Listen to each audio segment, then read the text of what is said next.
Killing saga 2 decades in the making, the notorious murder of 27-year-old Lacey Peterson. As suspicions surrounding Scott's guilt intensify, brace yourself for a riveting exploration. Fresh evidence has emerged, and the LA Innocence Project has entered the fray, raising the stakes in this high-stakes mystery. Join us as we unravel the enigma, exposing the dark truth and unveiling who might be the true mastermind behind the heinous murder of Lacey and their unborn child, Connor. To fully understand the Scott Peterson situation, we need to first have a recap of what actually got him to this point in the first place. On the evening of the 23rd of December, 2002 in California, Scott Peterson, a fertilizer salesman, and his wife Lacey went to a salon where Lacey's sister, Amy, worked and also regularly cut Scott's hair. While he was there, he offered to help Amy pick up a fruit basket as he was allegedly going to a nearby area to play golf on Christmas Eve. Later that night, Lacey spoke to her mom, Sharon, on the phone, and that was the last known person she spoke with before her sudden disappearance. On the morning of Christmas Eve, around 9:30 a.m., Scott had allegedly left their home in Modesto and gone fishing at the Berkeley Marina, reportedly leaving Lacey watching a Martha Stewart show. While allegedly leaving Berkeley, Scott sent Lacey a voicemail to inform her, and when he came back, he found Lacey's car in the driveway and their golden retriever, Mackenzie, who Lacey was apparently supposed to take on a walk, in the backyard with his leash on. However, Lacey wasn't found at home, so Scott reportedly informed her mom, Sharon, and also asked a neighbor if he had seen Lacey. Sometime in between those actions, Scott had taken a shower and washed the clothes he used to go to Berkeley. Eventually, friends and family of the Petersons got word about Lacey's disappearance after Scott and Lacey's stepfather filed a missing persons report to the police. However, when they began gathering at the Peterson home that night, Scott said that he had gone out to play some golf rather than fishing. When the cops arrived at the Peterson home, they searched the building and found some of Lacey's important belongings in her purse in a closet and began to sense some foul play. There were later reports from a detective that Scott had maintained an unusually calm demeanor throughout the search. Scott also told the cops that he had gone fishing for sturgeon at the Berkeley Marina, although this made them grow even more weary of his demeanor. It was later discovered that Scott had been engaging in extramarital affairs, and this opened up an entire can of worms that led to one of the women, Amber Frey, who was a massage therapist, making claims and suggestions that police considered to be an indication of Scott's gruesome intentions for Lacey. One of those claims was that Scott had told her he was a widower. Meanwhile, the search for Lacey was still on, and the story had begun to attract nationwide interest. Flyers were everywhere, and rewards of up to $500,000 were offered for whoever found Lacey. On the 13th of April, 2003, almost 4 months after Lacey's disappearance, a couple walking their dog found the decomposing body of a male infant in a marshy area of a park in San Francisco Bay.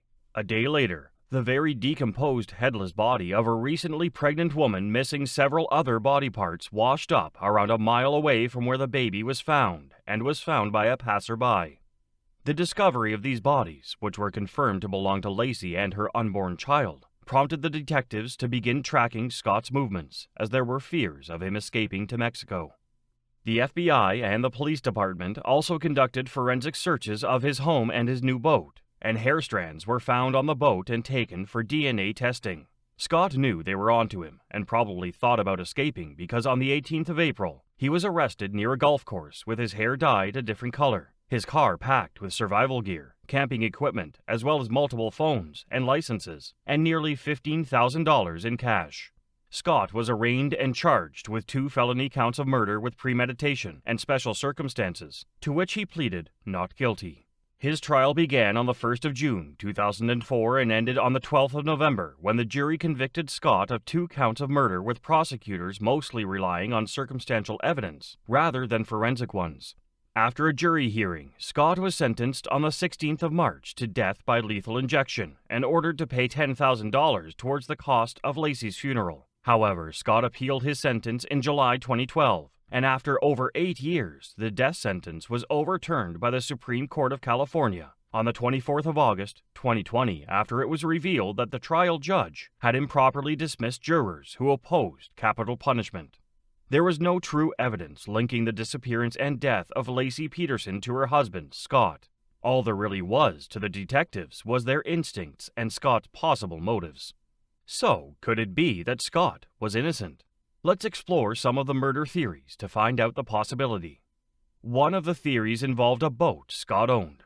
Firstly, a homemade anchor was found inside by the FBI, and evidence found around his warehouse suggested that he made more than one anchor. Also, Scott bought the boat in cash weeks ahead and told no one. He also apparently researched currents in the bay and bought his fishing pass on the 20th for just the 23rd and 24th around the period when Lacey went missing. Despite this, Scott spent all those days telling people he was going golfing on Christmas Eve, but somehow didn't mention the fishing trip on the 23rd to anyone. With the available evidence, some prosecutors had a theory that he had used the other anchors to sink Lacey's body in the San Francisco Bay. Following Lacey's disappearance, calls between Scott and girlfriend Amber Frey were also recorded and revealed that he not only read Lacey's love poetry to Frey, but also told her that he didn't want kids and was thinking about having a vasectomy. Not exactly the kind of thing an expectant father would say if he didn't have intentions of changing the situation. Another theory about the murder is that Scott killed Lacey the night before Christmas Eve, probably shortly after she spoke to her mother. This theory is evidenced by Lacey's clothes. Lacey was found in the cream capri pants she had last been seen in, so Scott must have lied when asked what clothes and accessories she was wearing the morning he allegedly went fishing. Also, Lacey's shirt from the night before was found in the laundry hamper, but a maternity bra was on her remains. This probably led to the speculations that Scott had either ambushed her while she was changing or on the bed as she lay down, half-dressed, due to fatigue. Lacey was also very pregnant and quite small, so she might not have been able to survive such an ambush. An indent was also discovered in the bed with Scott's blood on the comforter next to said indent, which might have indicated a struggle, especially as Scott was sporting a cut on his thumb. Ultimately, a lot of the accounts Scott gave about the morning after looked like false claims. From him saying that Lacey was planning to go shopping for her holiday groceries, despite her already doing it the day before, to lying about the jewelry she had apparently been wearing. So, according to this theory, the only reason Scott had to lie was because Lacey never said anything that morning, as she was already dead. The theory continues into what might have occurred after the murder. After Scott killed Lacey, he could have wrapped her up in a tarp and placed her in his truck, along with the several oversized umbrellas he had. Scott claimed to the investigators that he took the umbrellas with him, intending to store them at his warehouse. Conveniently for him, they were big enough for a body to be hidden among them. Plus, he somehow went to the store and returned home with the umbrellas still in his car. The theory suggests that Scott had dumped Lacey in the bay near Brooks Island, got in his car, and left the voicemail to Lacey. He then brought the boat tarp inside, took it to his shed, and placed it under his leaf blower, where he unscrewed the cap so the tarp would be soaked in gasoline. The smell was overwhelming and probably confused their dog, Mackenzie.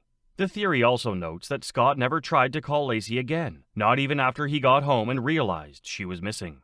Her phone also wasn't in the house, as it was later found dead in her car, so it made no sense that Scott would never attempt to call her unless he already knew she couldn't answer. The throw rug in the Petersons' kitchen was also dragged towards the back door, as if something heavy had been dragged across it. And the tarp was probably used because it was found in the shed with spilled gasoline.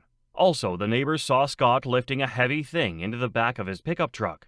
But Scott claimed that they were umbrellas that he didn't want to be rained upon, despite leaving them in his truck while it was raining, and even up until after Lacey's murder. Scott also probably spied on the police investigation because despite no one having told him where police were looking for Lacey, he somehow ended up on the crime scene, looking out over the bay where he dumped her through binoculars.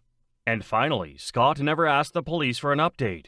He also never asked if the discovered bodies were of his wife and son. Instead, he tried to change his identity and flee to Mexico. And his arrest while fleeing to Mexico obviously brought up more questions.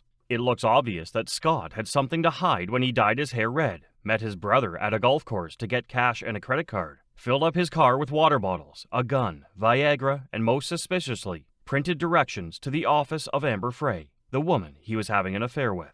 His motives for trying to locate Amber were unclear, but even more motives for murdering Lacey were brought up from this situation. Apparently, Scott had encouraged Lacey to sell all her grandmother's expensive jewelry. It was reported that before the murder, Lacey had worn around $250,000 worth of jewelry to yoga class and revealed she wanted to get it appraised after class. It was a family heirloom that she had a strong connection with, but she was somehow now trying to sell it. It appears that Scott's business had been failing badly, but he pretended like it was successful. It's possible he thought that with his life crumbling, his best option was to get that jewelry money, dispose of his pregnant wife, and start a new life with his girlfriend. These are all just theories and speculations, however, and Scott has maintained his innocence, especially with nothing specifically linking him to Lacey's murder. So we have to explore an actual possibility that Scott is innocent. But hold on tight, because the real twist lies in uncovering who might be the true mastermind behind this chilling crime. On the 17th of January 2024, the Los Angeles Innocence Project filed a lengthy motion seeking DNA testing and post-conviction discovery on behalf of Scott Peterson, as they claimed they had new evidence to support his claims of innocence. A former investigator also said that key evidence from the case may not have been properly examined, and there was no evidence of a struggle or murder weapon. He felt that law enforcement focused instead on his affair with Amber Frey as the motive, rather than investigating other potential suspects. Lawyers for the Innocence Project have begun focusing on bloodstains found on a mattress at the back of a burned orange van, which was found a mile from the couple's home the day after Lacey went missing. The investigators from the LA Innocence Project believe the DNA obtained from the mattress holds the key to what really happened on that fateful night. DNA testing had already been previously done on the mattress, but the results to link it to either Lacey or the Petersons' unborn child were inconclusive. However, the Innocence Project maintained that enhanced DNA testing is necessary to come to a conclusion.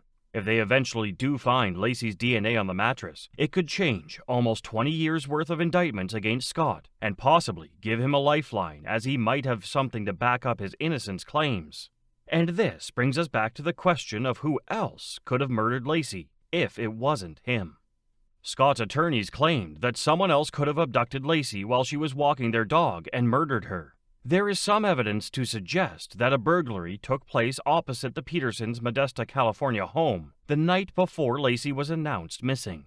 During Scott's trial in 2004, his defense attorney, Mark Garagos, argued that the burglary could have had something to do with Lacey's disappearance. This burglary incident has been connected by Scott's attorneys to the discovery of the burned orange van found near the Peterson home, and there have been claims that the perpetrators could have abducted Lacey, committed the heinous act in the van, and disposed of her body before burning the van to hide the evidence. All of these fresh discoveries could go a long way into proving Scott's perceived innocence, especially now that the Innocence Project is in the picture. But this begs the question: why has the Innocence Project suddenly gotten involved in this case after all this time?